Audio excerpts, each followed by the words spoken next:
Assalamualaikum warahmatullahi wabarakatuh. Sering dari kita suka menuduh kepada Rasul bahwa dia adalah seorang yang miskin, seorang yang sengsara pada akhir hayatnya.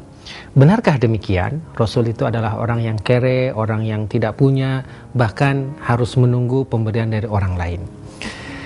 Tampaknya jikalau kita membaca sirah Rasulullah SAW dari awal sampai akhir, kita akan mendapatkan bahwa Rasulullah SAW adalah orang yang mandiri, orang yang mumpuni, orang yang kaya, bahkan menyuruh kita untuk menjadi the have. Karena kata beliau, faqidu syai' la yu'ti. Orang yang tidak memiliki itu tidak mungkin akan bisa memberi. Kesalahpahaman kita terhadap Rasul, biasanya kita mengkaji sirah Rasulullah SAW menjelang kematiannya saja beberapa hari. Kita mengkaji beberapa hadis bagaimana Rasul itu sabar, bagaimana Rasul itu tidak mau membawa harta terlalu banyak ketika sebagian saudara-saudaranya yang miskin lagi du'afa. Tetapi kita melupakan bagaimana Rasul membangun usahanya ketika remaja, bagaimana Rasul menjadi pedagang, bagaimana Rasul menjadi managers, bagaimana Rasul menjadi supervisor, bagaimana Rasul pindah kuadran dari seorang manajer menjadi co-investor, bagaimana Rasul berpindah lagi kuadran menjadi supervisors of managers, dan bagaimana Rasul mendapatkan financial independency. Ini kita lupakan, tetapi terkabur dengan bagaimana Rasul hendak mencontohkan kepada umatnya untuk menjadi orang yang sederhana, orang yang sabar ketika kurang dan bersyukur ketika berlebihan. Mari kita lihat sedikit apa yang ada dalam diagram berikut ini. Rasulullah SAW adalah seorang yang memiliki sumber income yang begitu banyak, baik dari sisi fai atau pampasan perang tanpa pertempuran, seperti beliau mendapatkan begitu banyak harta dari pampasan Bani Nadhir. Demikian juga ada bagian disebut dengan as-saham, yaitu bagian yang di luar 1/5. Itu juga merupakan bagian yang besar untuk Rasulullah SAW. Beliau juga mendapatkan bagian as-safi, artinya bagian dari harta pampasan perang yang khusus, yang spesifik sebelum dibagikan. Ini juga bagian Rasul. Demikian juga Rasulullah SAW mendapatkan bagian tanah tertentu, seperti halnya bagian tanah Fadak. Rasul juga mendapatkan bagian dari hadiah, walaupun Rasul tidak menerima sedekah dan tidak berhak untuk zakat. Nah, harta ini merupakan harta yang sangat-sangat banyak sekali.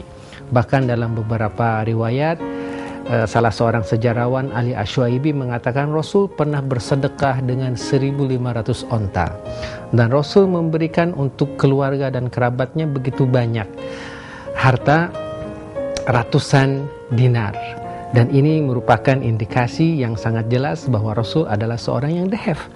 Nah, tetapi karena Rasul itu orang yang tidak sabar melihat kemiskinan umatnya, yang tidak ridho melihat orang masih lapar, kecepatan spending Rasulullah SAW jauh lebih besar daripada kecepatan masuknya harta ini.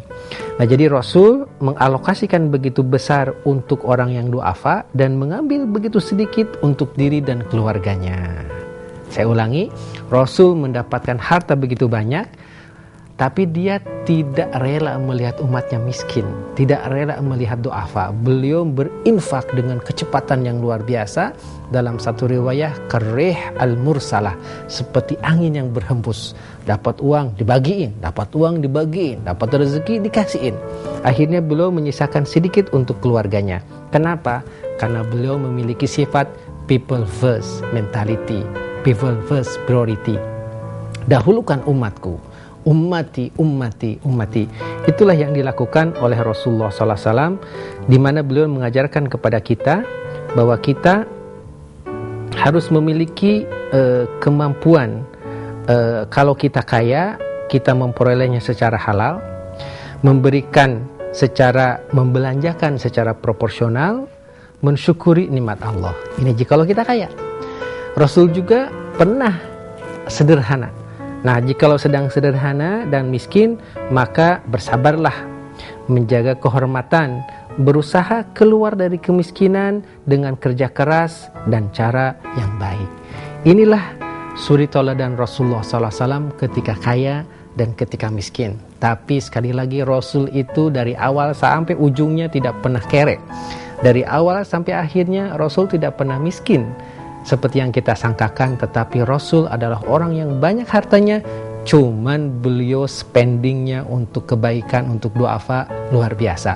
Niscaya jikalau seorang seperti Bill Gates sekalipun yang memiliki harta 58 miliar dolar atau sekitar 580 triliun, kalau setiap hari infak 10 triliun, maka dalam 2 bulan Bill Gates itu akan jatuh miskin. Saya ulangi, seandainya Bill Gates itu infak sehari 20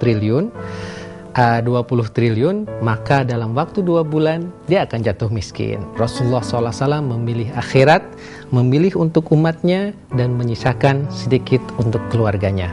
Semoga kita bisa belajar dari baginda Rasul menjadi orang yang kaya tetapi penuh kesederhanaan. Billahi taufiq wal hidayah. Wassalamualaikum warahmatullahi wabarakatuh.